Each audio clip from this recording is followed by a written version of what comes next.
সুপ্রিয় ধান চাষী ভাইরা, আসসালামু আলাইকুম ওয়া রাহমাতুল্লাহি ওয়া বারাকাতুহু। ফসলের ডাক্তার ইউটিউব চ্যানেলের পক্ষ থেকে সকলকে জানাই আন্তরিক শুভেচ্ছা, অভিনন্দন।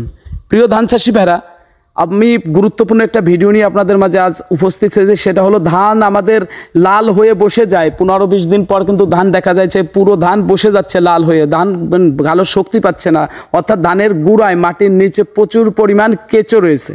এই কেঁচো কিন্তু অনেকেই দমন করার অনেক ধরনের ওষুধ ব্যবহার করি, কিন্তু এই কেঁচো দমন হয় না। তো প্রিয় বন্ধুরা, আপনাদের মাঝে আমি দুইটা ওষুধ নিয়ে যাচ্ছি, 100 গ্যারান্টি দিলাম, 100% গ্যারান্টি। যদি কাজ না হয় আমাকে গালি দিবেন প্রয়োজনে।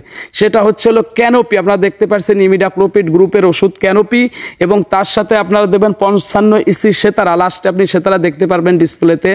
এই সেতারা, এই দুইটা ওষুধ, সেতারা গ্রুপ হচ্ছে ক্লোরোপাইরিফাস প্লাস সাইপারমেথ্রিন, আর এই ক্যানোপি হচ্ছে ইমিডাক্লোপিড। এই দুইটা ওষুধ 15-20 দিনের ভিতরে যে আমরা ধানের ট্রিটমেন্ট দিয়ে থাকি, ইউরিয়া দিয়ে থাকি, থিওবিত্তি দিয়ে থাকি, দস্তা দিয়ে থাকি, সালফার সব ধরনের যাই দেই, তার সাথে আমরা 50 মিলি ক্যানোপি নেব এবং 100 মিলি সেতারা নিয়ে এই দুইটা ওষুধ একত্রিত করে সমস্ত সারের সাথে সুন্দর করে মিক্সড করে দুপুর টাইমে যখন ধানের জমিতে পানিটা একটু গরম থাকে ওই টাইমে সুন্দর করে আপনারা সারের সাথে বুনিয়ে দেবেন, একবার ছিটিয়ে দেবেন সব জায়গা।